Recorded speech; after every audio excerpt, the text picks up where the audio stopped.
Ahí está esta conversación que sostiene el vicepresidente del Partido Socialista Unido de Venezuela, presidente de la Asamblea Nacional de Venezuela, con el presidente de Venezuela, de esta nación suramericana, Nicolás Maduro, vía telefónica, invitando a una campaña mundial a sumarse en contra del bloqueo ilegal, financiero, económico, comercial de la Casa Blanca, del gobierno de los Estados Unidos, en contra de esta nación suramericana, en contra del pueblo. De hecho, todo esto incluye una amplia movilización. Estamos pendientes a más de esta conversación. Entre tanto, vamos a unirnos en todo este contexto con el análisis. Para ello nos acompaña Fernando Buenabad. Él es filósofo, escritor, nos acompaña desde Buenos Aires. Profesor Buenabad, ¿cómo está? Muy buenas noches. Tatiana, un saludo siempre fraterno y agradecido por su invitación, y desde luego siempre un abrazo respetuoso a todo el pueblo de Venezuela, que a estas horas da ejemplo de resistencia, de lucha y de dignidad a nivel mundial. De modo que agradecido por la invitación. A usted muchas gracias, y por allí precisamente quiero comenzar. El presidente Maduro lo ha dicho en varias oportunidades durante esta jornada, que de hecho de nuevo conversa con Diosdado Cabello. Profesor, quédese con nosotros, escuchamos al presidente Maduro. Nos sentimos cada vez más identificados con su proeza histórica, con su carácter perseverante, ¿no? Con su gloria, con su fuerza.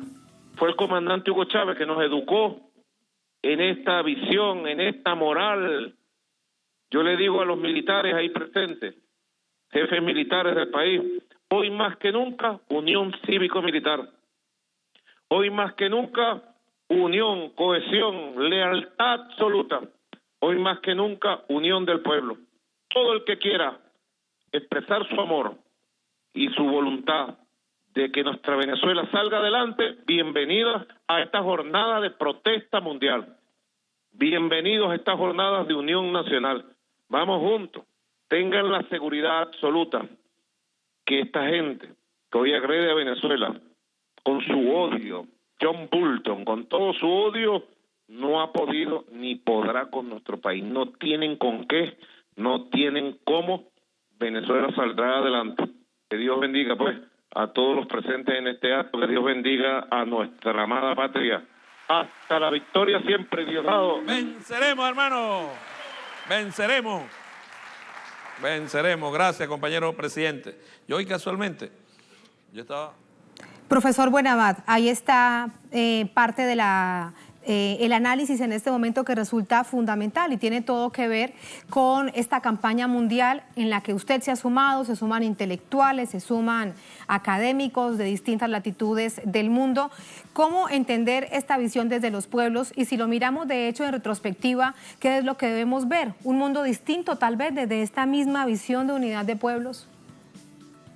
Sí, ni duda. Yo creo que hay que siempre recordarnos todos que, por ejemplo, las palabras del presidente Nicolás Maduro no se quedan encerradas en Venezuela.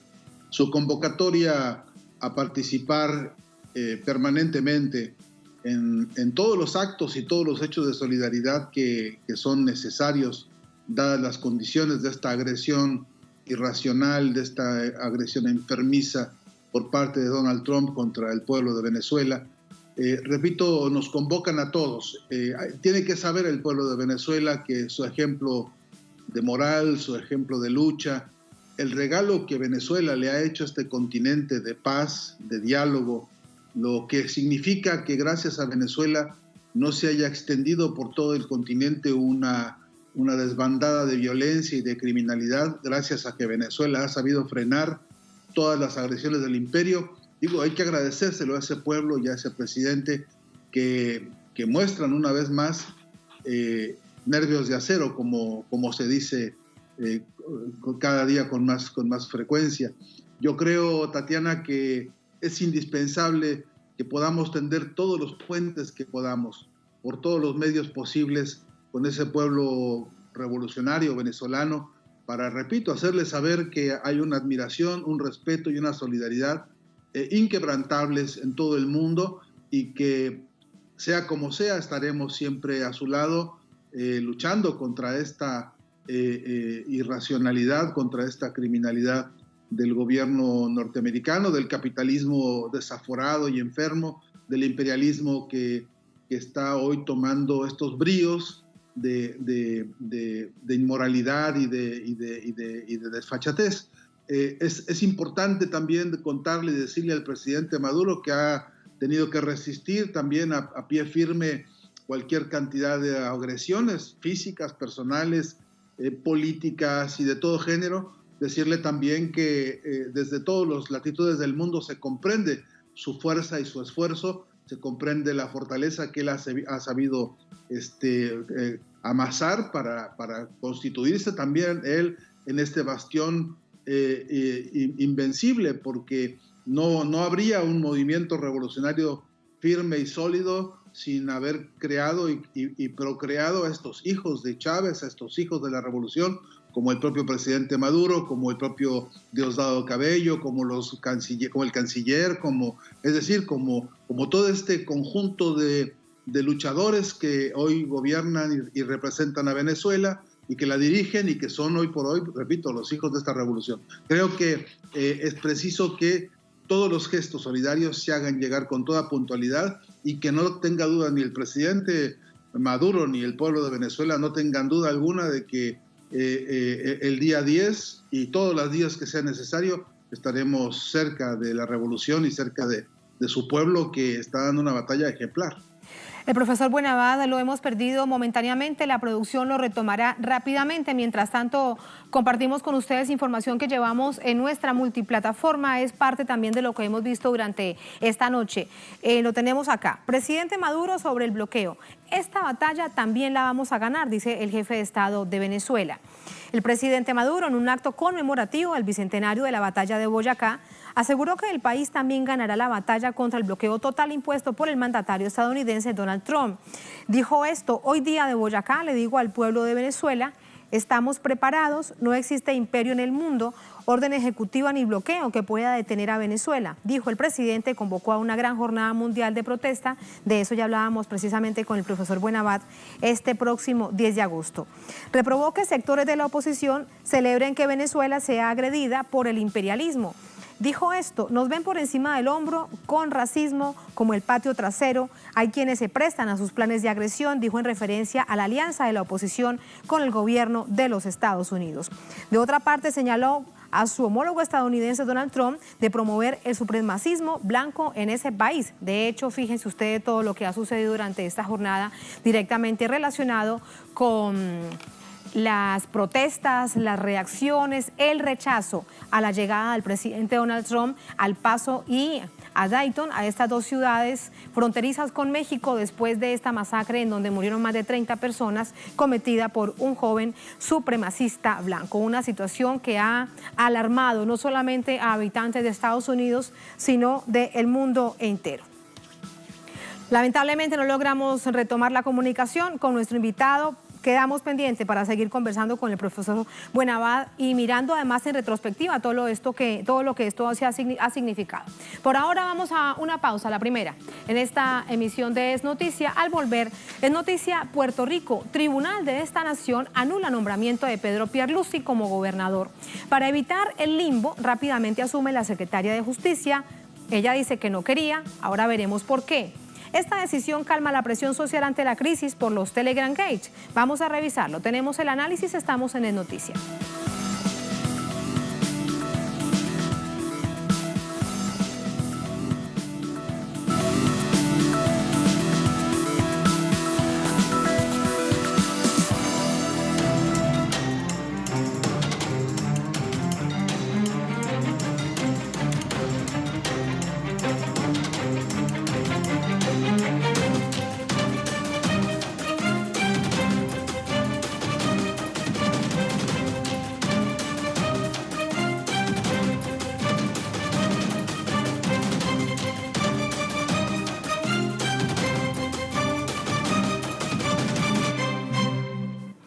Es noticia Puerto Rico. El Tribunal Supremo de Justicia de la isla declaró inconstitucional la gobernabilidad del abogado Pedro Luis Pierluisi. Tras esta decisión judicial, la secretaria de Justicia, Wanda Vázquez, asume el cargo pese a renegar de él hace tan solo unas semanas. A continuación vamos a hacer un recuento de los hechos más recientes. Tras multitudinarias manifestaciones que llevaron a la dimisión del gobernador Ricardo Rosselló, el gobierno de Puerto Rico se hundió en una crisis política. A esta renuncia se le sumó la del secretario de Estado Luis Rivera, quien debía asumir el cargo del gobernador saliente, dejando al país solo con dos opciones: la secretaria de Justicia Wanda Vázquez o un nuevo sucesor del secretario de Estado, designado por Rosselló. La primera opción comunicó su falta de interés en el cargo. La segunda opción fue Pedro Pierluisi, abogado y antiguo comisionado en el Congreso de Estados Unidos durante el gobierno de Pedro Rosselló González, padre de Ricardo Rosselló. Cargo que lo llevó a enfrentar investigaciones por un desfasado incremento de riquezas familiares durante su gestión. Pierluisi llegó este año a la gobernación por unos días, sin un solo voto y sin votación del Senado, motivo por el cual el Tribunal Supremo de Justicia declaró su asunción como un acto inconstitucional. Para evitar el limbo institucional, la secretaria de la Justicia fue designada gobernadora. Sin embargo, las aguas no se calman con esta decisión. Wanda Vázquez llega al cargo tras expresar su desinterés en el mismo. Detrás de esta postura hay razones judiciales. En 2017 fue investigada por abuso de poder a beneficio de familiares y en 2018 por obstrucción de investigación en casos internos en el sistema de justicia. Además, es criticada por su gestión inconclusa como procuradora de la mujer. Tras su juramentación, la nueva gobernadora ya tiene dos tareas pendientes. La primera, nombrar un secretario de Estado, y la segunda, a su sucesor o sucesora de la justicia. Y muchas otras tareas como darle tranquilidad institucional, gobernabilidad a una crisis tan profunda como hace tantos y tantos años no se veía. Vamos a conversar de ello con Wilma Reverón. Ella es copresidenta del Movimiento Independentista Nacional Ostosiano, es abogada con nosotros desde San Juan. Wilma, ¿cómo estás? Muy buenas noches, un placer. Muy buenas noches, Tatiana, a ti y a los hermanos y las hermanas venezolanas. Déjame preguntarte la decisión que ha tomado primero el Tribunal de Justicia de la isla, cómo entenderla, se apega a derecho, cómo es que el Senado le lanza la pelota, tal vez esperando una decisión contraria. Quiero preguntarte primero acerca de ello. Pues mira, la decisión del Supremo es la correcta desde el punto de vista de derecho.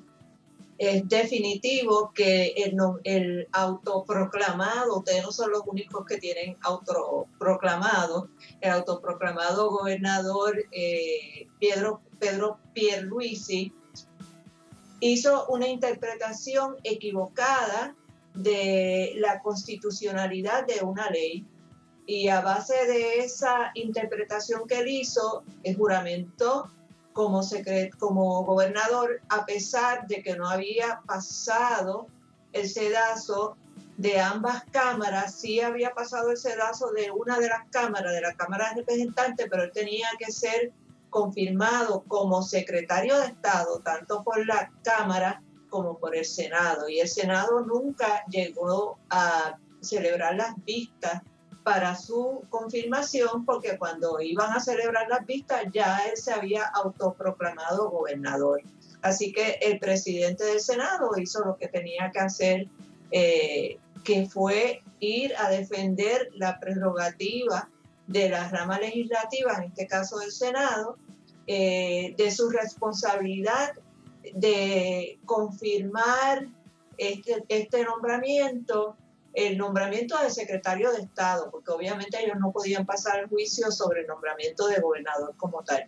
Y entonces el Tribunal Supremo, a base de una enmienda que hubo una ley que era del 52, que es la que establece el orden sucesoral, interpretó que una enmienda que hicieron en el 2005, que no requería que la persona nombrada en la posición de gobernador para suceder una vacante del gobernador tuviera que estar confirmada por ambas cámaras si era el secretario de Estado, pues esa parte de la ley se declaró inconstitucional porque era contraria a la ley del 52 como tal y a la Constitución, que exige que un secretario de Estado sea confirmado por ambas cámaras, precisamente porque va a suceder al gobernador sin ser un funcionario electo. Entonces la única forma de garantizar de alguna forma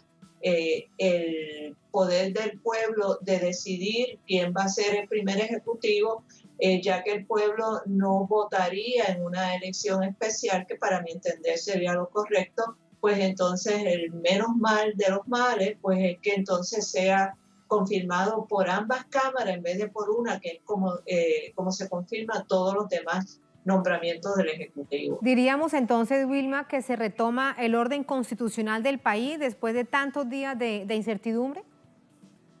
Sí, se está siguiendo. Hay que tener, ¿verdad?, siempre en mente, nosotros tenemos una llamada Constitución que es completamente una aberración jurídica, porque nuestra Constitución no es el producto del ejercicio de un poder soberano del pueblo, porque nuestra Constitución nosotros la pudimos aprobar, el pueblo la pudo aprobar, pero fue con una autorización del Congreso de los Estados Unidos, que adoptó una ley para esos efectos, la Ley 600 de Relaciones Federales, y el Congreso de Estados Unidos se reservó para sí la potestad de aceptar o rechazar esa Constitución, y de hecho cuando la Constitución estuvo ante la consideración del Congreso, el Congreso exigió que se enmendara, y entre las enmiendas más significativas que hicieron es que le sacaron una sección, que es la sección 20, que es prácticamente un calco de aquellos artículos de la Declaración Universal de Derechos Humanos que reconocen los derechos sociales y económicos, los derechos a empleo digno, a vivienda, a educación en todos los niveles. Y Estados Unidos no nos permitió tener esos derechos a nivel de rango constitucional. Recordemos que esto se da en el contexto del 1951-52. Estamos en medio de no solamente de la Guerra Fría, sino que estamos también en medio de lo que se conoció como el macartismo, donde en Estados Unidos un senador, McCarthy, había creado una comisión que se llamaba el House of Un-American Activities, cuyo propósito principal era detectar y perseguir y erradicar toda presencia de la ideología comunista en Estados Unidos. Y entonces los derechos sociales y económicos, que de hecho había sido una de las grandes aportaciones de la Unión Soviética en la redacción y adopción de la Declaración Universal de Derechos Humanos, pues se veía como algo que venía de ese mal que ellos identificaban que era el comunismo, y por lo tanto ellos no podían permitir que su colonia tuviera una constitución que contuviera esos derechos sociales y económicos. O sea que nuestra Constitución en realidad no es una Constitución, porque no es el ejercicio soberano y libre de un pueblo. Sí, muy bien recordar esos hechos históricos, porque lo dice, si le damos la vuelta a toda América Latina con tantos ejemplos. Ahora, para volver a la situación coyuntural, Wilma, ¿qué podemos ahora, digamos, revisar en el escenario futuro con respecto a la nueva gobernadora, a la secretaria de Justicia? Y ahí mismo también te pregunto, ¿de qué se salva la isla, de qué se salva Puerto Rico de Pedro Pierluisi, que evidentemente era una persona impuesta por el exgobernador Rosselló? Bueno, pues mira, en primer lugar, ¿qué nos espera? Seguimos en incertidumbre porque Wanda Vázquez había dicho que ella no le interesaba ser gobernadora. Hoy, en su primer mensaje, da un mensaje como de una persona que piensa quedarse en esa posición. No dio un mensaje de una persona que piensa renunciar a él. Ella podría nombrar a una secretaria de Estado, renunciar, y entonces esa persona accedería de la misma forma que ella a la gobernación. Hay toda una teoría de que ella va a hacer eso para posicionar como gobernadora a la que es hoy la comisionada residente de Puerto Rico, Jennifer González. Pero hasta ahora no hay nada oficial de que eso vaya a suceder, lo que nos daría a nosotros la oportunidad de incorporarnos al libro Guinness de los récords, porque entonces si hubiera ahora otra nueva gobernadora, tendríamos 4 gobernadores en cuestión de semanas.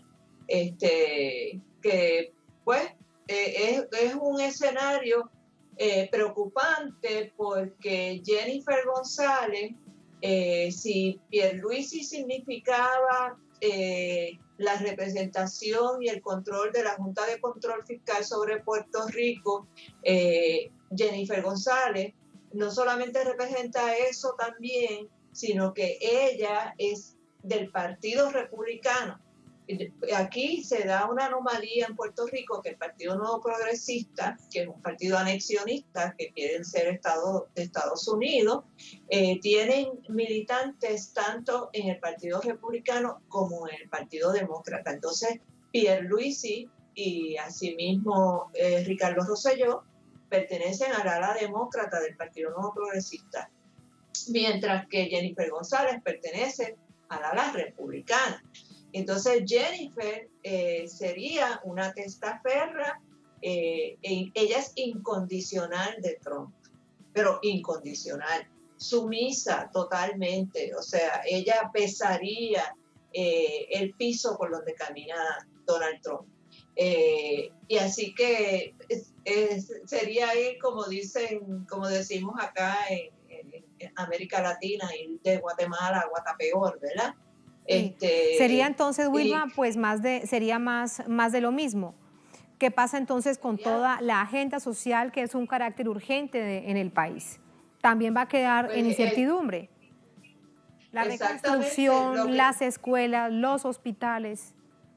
Con la diferencia de que al estabilizarse la situación de la gobernación, sobre todo de entrar Jennifer González, pues probablemente el presidente de Estados Unidos va a estar más dispuesto a dar los fondos que se supone que recibamos para la reconstrucción, que él los había tenido aguantados porque no quería darle más municiones a Pedro Rosselló, y por todos los escándalos de corrupción que estaban involucrados en la administración de Pedro Rosselló. Así que con Jennifer probablemente pues esos fondos comenzarían a entrar, lo cual la posicionaría a ella en una situación ventajosa de querer ser entonces reelecta en el 2020. Pero obviamente aquí lo que está clarísimo es que aquí no va a cambiar nada. Mientras el Partido Nuevo Progresista, o si viniera un Partido Popular, tendría que ser casi una aberración del Partido Popular, siempre vamos a quedar con las mismas personas, los mismos administradores del gobierno que nos han quebrado al país, que nos han puesto en la posición que estamos viviendo hoy, con 10 años o más, como 12 años de crecimiento negativo, de depresión económica, de endeudamiento, donde no se atiende verdaderamente los derechos sociales, las demandas del pueblo. Y ahora mismo en una situación, los estudiantes de la Universidad de Puerto Rico están pasando un calvario verdadero para poder acceder a la universidad. Una universidad que se supone que sea del Estado, que es pública, que se supone que sea la más accesible al pueblo, pues ahora mismo si tú no tienes 700, 800, $1,000, no puedes hacer la matrícula. Y están los estudiantes pasando por una situación terrible en estos momentos, con todos los ataques que han hecho contra la universidad. Y de la misma forma las mujeres siguen luchando porque se reconozca la emergencia de la violencia doméstica y sin embargo, esta mujer que ahora mismo es gobernadora, que fue procuradora de la mujer, que no hizo absolutamente nada por los derechos de las mujeres. Una agenda social una agenda social que queda entonces, entre comillas, una agenda social que queda allí a la espera de que algo muy profundo suceda. Te entiendo, Wilma, gracias por ese análisis. Sí, dime. De nada, que lo que queda es la calle. Lo que le queda a este pueblo es la calle y organizarse para que en el 2020 no permitir que vuelvan todos estos personeros corruptos a volver a tomar el control de los bienes del pueblo de Puerto Rico. Y bien hemos visto cómo se ha tomado las calles el pueblo puertorriqueño. Wilma, gracias, muy buenas noches. Un abrazo, Tatiana. Un abrazo. Así nos vamos a la segunda, última pausa en esta emisión de Es Noticia, al volver en Noticia Brasil. ¿Qué hay detrás de la intención fallida de traslado de centro de reclusión del expresidente Luis Ignacio Lula da Silva? ¿Qué significa ese paso atrás del Tribunal Federal de Justicia? Vamos a revisarlo en minutos, estamos en Es Noticia.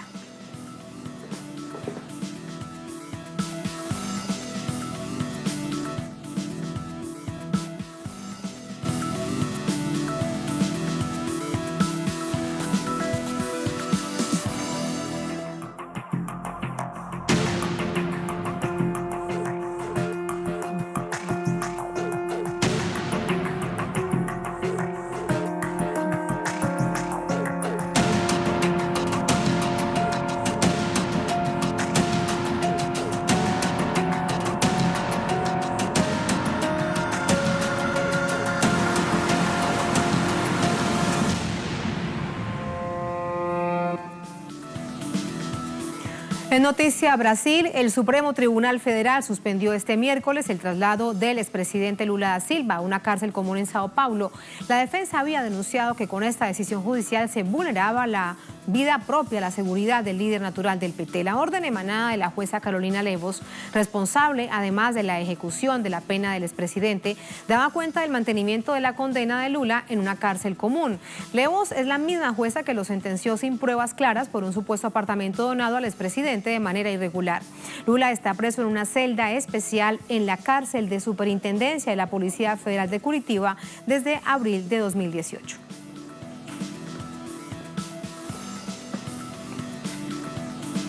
Tenemos más información, hay sobre todo reacciones desde el Partido de los Trabajadores y Movimientos Sociales, por esto que nos fue. André Vieira nos cuenta desde Río de Janeiro. André, ¿cómo estás? Buenas noches. Adelante.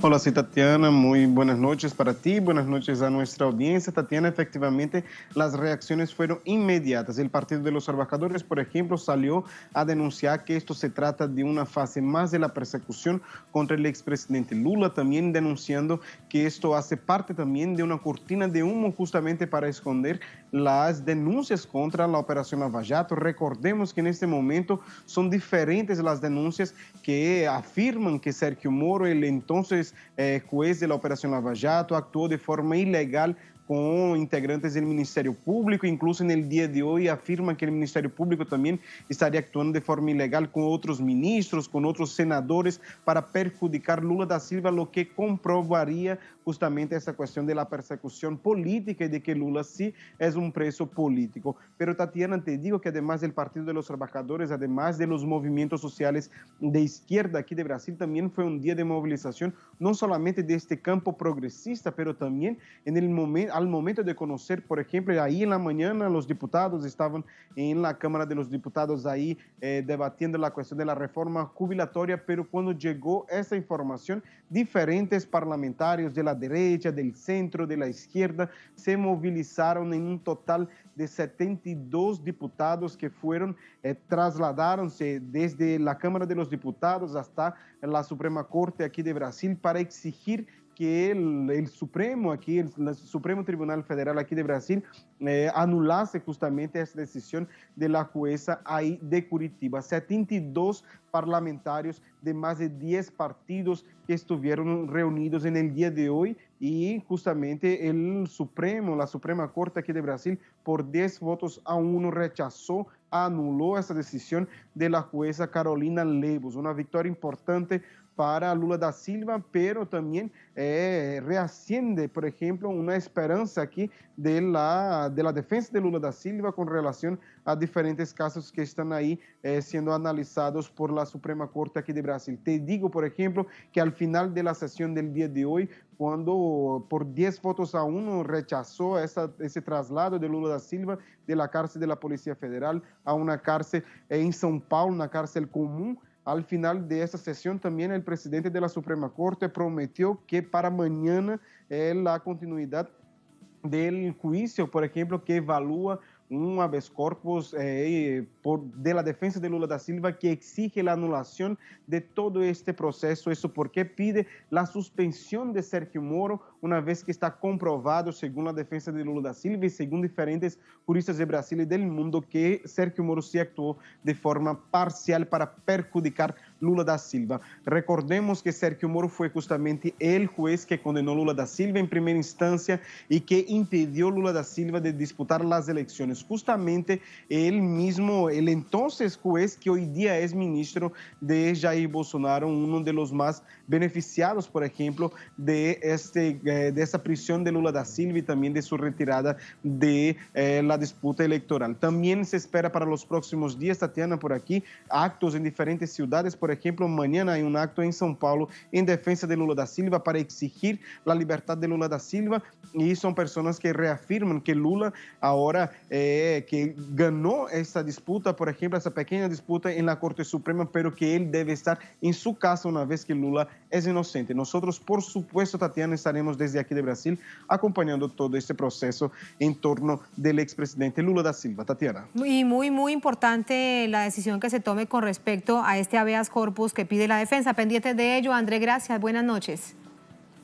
Buenas noches. Buenas noches. Vamos con el análisis. Para ello nos acompaña Breno Altman. Él es periodista, director de Opera Mundo y nos acompaña desde Sao Paulo. Breno, ¿cómo estás? Un gusto. ¿Cómo te va?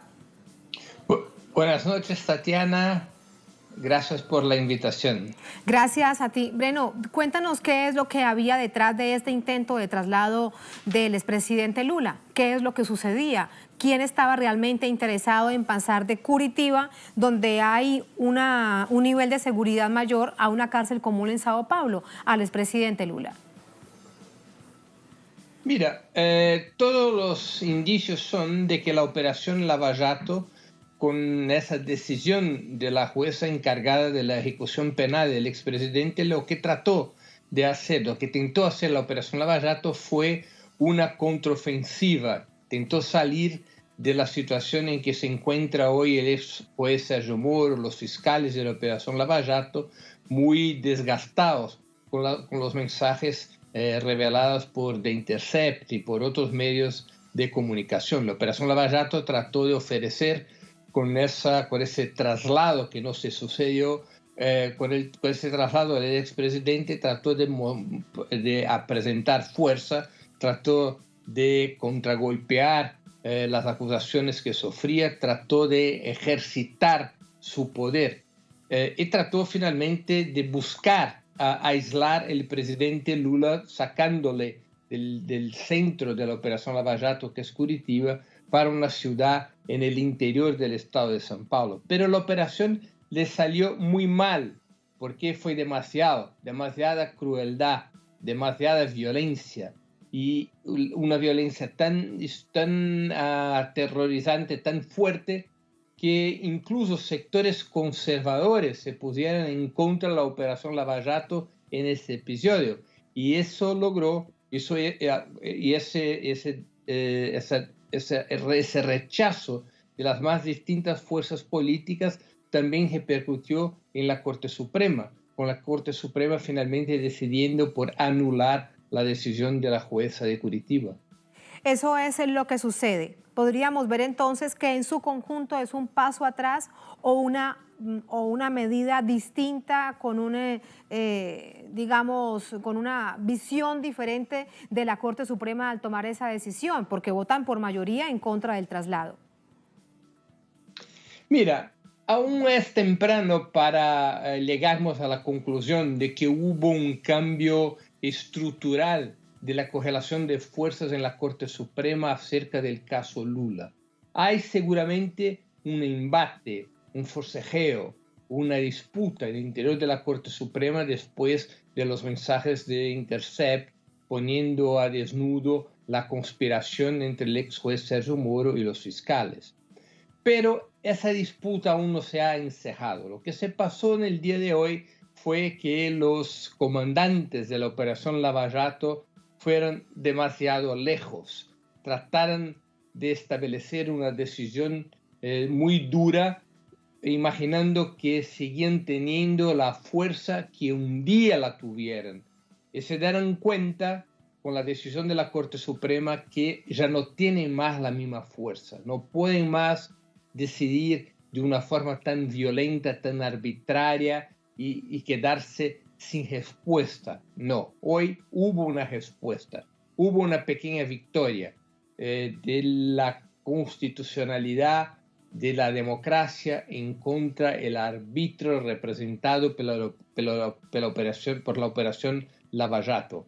La operación Lava Jato trató de irse con mucha fuerza, creyéndose aún con el poder para decisiones de ese tipo. Y en esa batalla sobre el traslado del expresidente Lula, la operación Lava Jato terminó derrotada por una amplia alianza dentro y fuera de la Corte Suprema, por una amplia alianza de las fuerzas que están en contra del arbitrio judicial representado por esa operación.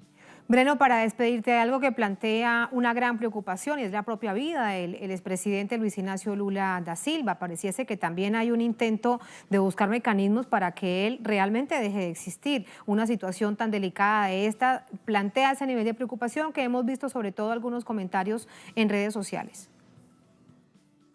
Claro, una decisión del tipo que se tomó hoy por la mañana del traslado del presidente para una penitenciaría del interior de São Paulo era, además de una injusticia, de una violencia constitucional, ponía en riesgo la seguridad y la vida del expresidente. Eso también generó mucha inconformidad, mucho rechazo dentro y fuera de Brasil. Era una actitud de una violencia impresionante y, repito, poniendo en riesgo la vida y la seguridad del expresidente. La Lava Jato hoy salió derrotada. Fue quizás su primera derrota importante. Eso puede significar un cambio progresivo en la correlación de fuerzas dentro de la Corte Suprema. La Operación Lava Jato puede estar empezando a sufrir un largo proceso que puede llevar a su derrota. Eso aún no está claro, pero que esa batalla, esa pequeña batalla que perdió hoy la Operación Lava Jato es muy animadora para las fuerzas que tratan de movilizarse por la liberación del expresidente Lula y por el reconocimiento de su inocencia. Muchas gracias, Breno, por ese análisis. Ahí está la situación de fondo que siempre es necesario revisarla. Gracias por ayudarnos a ello. Muy buenas noches. Buenas noches, siempre la orden de Telesur. Gracias también a ustedes por habernos acompañado. Así ponemos punto final a esta emisión de Noticias. Cerramos nuestra pantalla tradicional. Nos quedamos en redes sociales. @noticiatelesur, @Tatiana Telesur durante esta jornada. Otro hecho fue noticia. Con eso lo dejamos. Hasta mañana.